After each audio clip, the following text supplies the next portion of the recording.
Hey, life group leaders, wanted to tell you about a few important things. First of all, thanks for coming to the training this past Sunday. We had an incredible, wonderful training.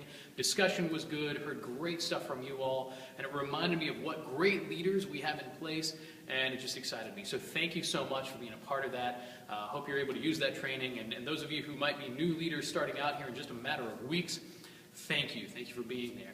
Wanted to take a moment, though, and welcome Alpha Table Leaders. We've had Alpha Table Leaders in place for a long time, through the last course and this course, and I realized that so many of the things that table leaders are doing are similar, in fact, just bear the same DNA as life groups. And so we're going to bring them in for some of these trainings just because, hey, the values and the things that we're discussing are just as valuable for an Alpha Table leader as for a life group leader. So welcome to you guys. Hope you enjoyed this training. The other thing I wanted to do is take a moment and talk about over-talkers. But before I do that, I want to mention, behind me is the new life group wall that is being built this week. If everything goes well, we're going to have it up this Sunday. You're going to see we're going to have a new life group leader video in it. It's going to feature our life group graphic that's at the top of the email that you're going to be seeing here in just a minute. God is just doing great things in life groups, and one of the things we've noticed is that we need to have a tangible presence on Sunday morning for people to be able to see it. So look for more of these walls coming soon, but this one here in the foyer will establish us. It will replace the current life group wall there, and hopefully will send a very good message about what God is doing in life groups. But I do need to take this moment and talk about overtalkers. I think all of us have had some type of experience in our groups or in past groups that we've been in. We have that one person that just talks way too much. And it's always a delicate thing when we're dealing with this kind of person, because often they actually bring a lot of life to the group. They stir the pot for discussion. And there's a delicate balance because we need those people that are a little bit of the extra talkers. They tend to be the ones to get things going, but if not careful, they'll just kind of dominate and nobody else gets to say anything. So I want to talk about a few important principles in dealing with them. First of all, absolutely be gracious.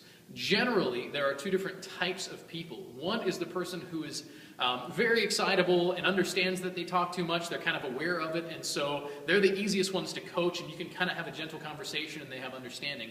The other is the person who just lacks awareness completely, and they're the hardest ones to deal with. But a lot of the principles stay the same.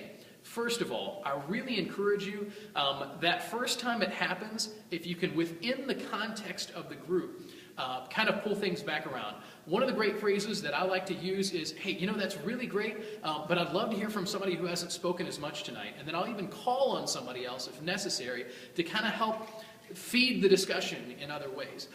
The other thing that I've noticed is if it really continues, pulling that person aside after the group, don't single them out, don't embarrass them, but pulling them aside after the group and saying, hey, I love that you're engaging in discussion. I need you to talk. It really, really helps. But I've noticed that some of our quieter people are a little bit afraid to interject. So encourage them to just say, hey, could you just, you know, I love it when you're the first one to say something. It's great. But I'll even start saying, will you maybe think about saying, all right, I'm going to say 3 things, this discussion group. And almost set some very physically, or not physical, but very clear numerical boundaries for that person who says, well, I don't know when I'm talking too much. The truth is, I tend to be an overtalker in groups. And so I have my wonderful wife who kind of nudges me when I talk too much. But think about that. Think about within the group, gently stopping them saying, oh, you know, that's great, but I'd love to hear from somebody else who hasn't spoken as much, pulling them aside, meeting with them afterwards.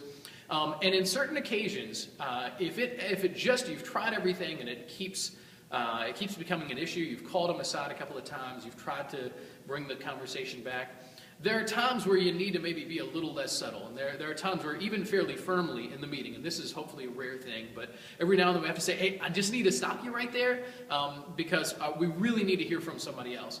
And that firmness really helps, and if it's just flagrant, one of the things I've noticed is that sometimes the more flagrant they are with the over-talking, the more something else is going on with them. And so try to make it less about if it continues and it's just really bad, try to find out what that thing is that's going on with them. A lot of times it's because there's a lot of things that they have to sort out. And if you can find a way to address that offline, that's another great line, by the way. If you notice that there's just more to this whole situation and this person is talking and they're taking their own rabbit trail that only they're on, pull them aside later and say, it sounds like something's happening with that. Can we talk about that a little bit? Anyway, this is not a fail-safe. I know that sometimes you can do everything you can and you still have issues with an overtalker. But I just want to encourage us, this is the kind of thing that can actually really derail a group. And I know we've had issues in the past with people saying, well, I'm not going to go back to that group because so-and-so talks too much and I never get to get a word in edgewise. We want to be able to encourage and motivate people to operate in community with awareness. So thanks for all you're doing. Can't wait to see the life group wall up. Pray that everything comes together. It looks like it is going to come together. But we will talk to you soon. Have a great week.